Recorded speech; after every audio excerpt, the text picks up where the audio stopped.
yan at nandito tayo sa isang restaurant dito sa may Preston, dito sa may Stonebridge. Until now, hindi namin alam kung paano i-pronounce pangalan ng restaurant na to, Kasi kung sa Pilipinas, mais. May naririnig kaming mayas, may naririnig kaming maize. So, mais. So, yan. Sabi niya mais. Galing pala kami ng Cabelas kanina kasi si Isabel ay nag-picture kasama si Santa. Kasama din namin si Jack. Tapos si Kuya Jack. Tapos nagutom, dumiretso na kami dito sa maize pa to or mayas or mais. Let's ask yung suki nating waitress. Hinihintay lang namin yung in-order namin. Tamang-tama napakalamig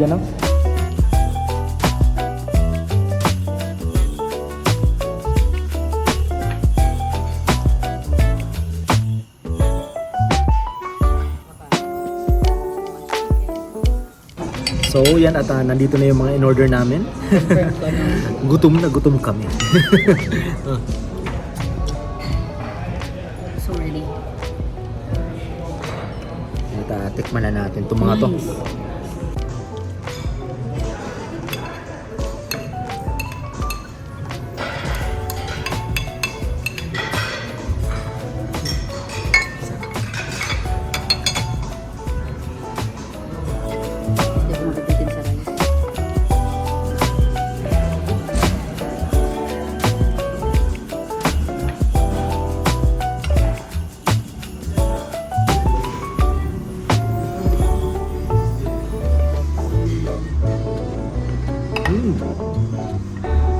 Pundon ko na.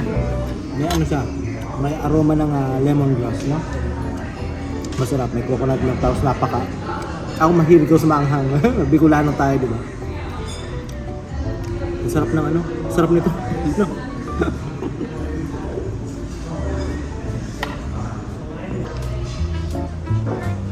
Ayan. Bawal tayo niyan, pero masarap.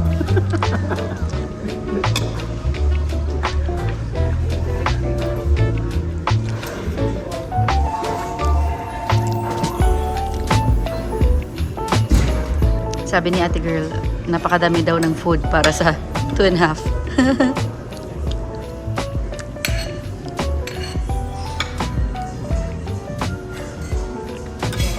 Para sa kanya.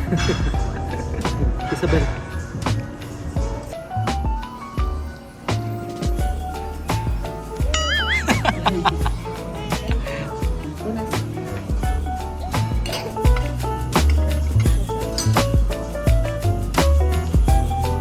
Ito naman ay calamari.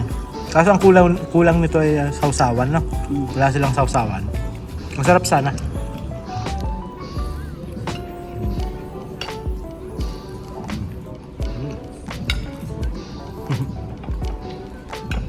Ito naman ay beef fried rice. Kaso dito kasi may kasama ng steam rice, Pero masarap din tong fried rice. Pwede naman iuwi, pag hindi naubos, pabalot.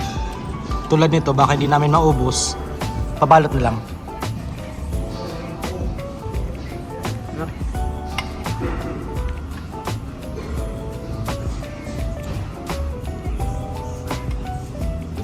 Tapos isa pang maganda dito sa restaurant, hindi masyado mahal yung nila, presyo ng pagkain nila, Kaya sulit.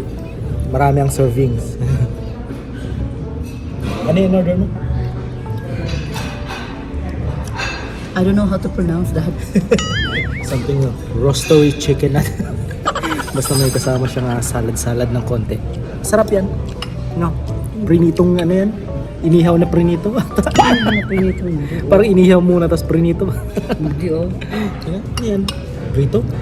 No, I don't think so. Rose, everything. Basta masarap yan.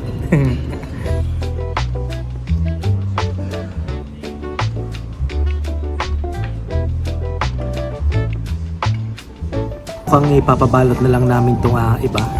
Kasi hindi namin kayang ubusin. Pang breakfast pa. Sayang, pang-almusal pa bukas yan. Ito na, marami pa. Fried rice. Tapos yung calamari. Tamang-tama meron kaming atsara sa bahay. tamang-tama yan sa calamari. Busog. Kasi yung isang ganitong serve talagang mabubusog ka na. Maganda to kasi katabi mo pa to.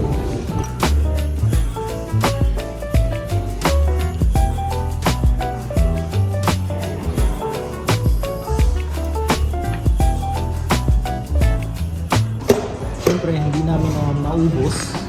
Siyempre, hindi namin naubos, siyempre. Iuwi yan. Wow! Tapos pala dito, sa Canada, yung sa opo. Karamihan ng mga restaurant dito, kayo magbabalot ng sarili nyo nga uuwi. Hindi katulad sa Pilipinas, di ba, waiter ang magbabalot para sa inyo. So, bibigyan ka ng tip ng restaurant? Ha? Bibigyan ka ng tip ng restaurant? Bibigyan ako ng tip ng restaurant. Wow! Hindi na ako Hindi na tayo pagbabayaran. Sabi ni Isabel, Canada. Canada. One more? What did you say? Sabi daw one more. Ayaw na. Ito pa. Sayang nitong calamari.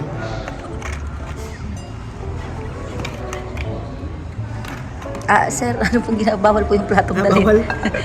Sana akong plato. Saan natin? Yan. Sayang to, no? Mamaya, merienda. Maaga pa eh. Ano palang oras? 7 na, Dad. Itong isa, nagsi-cellphone na. Binigyan na rin kami ng plastic bag. Pinapalayas na kami. Kanina pa kayo. Yan. Sayang yun, no? Mga aso. Di ba sa namimiss namin yung mga aso sa Pilipinas? Kung anong kinain namin sa restaurant, nakakain din nila. Kung anong nakain ng sa Dito restaurant. wala kaming aso.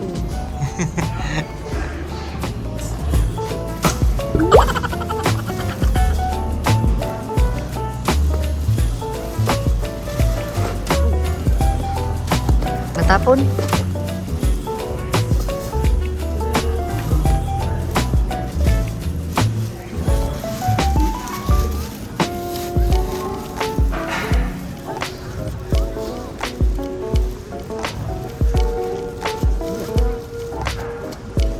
So, yan muna ang ating vlog for today at see you po sa mga susunod nating gala at mga kakainan pa siguro ng mga restaurant dito sa Saskatoon City. Yan, so, yan at thank you for watching.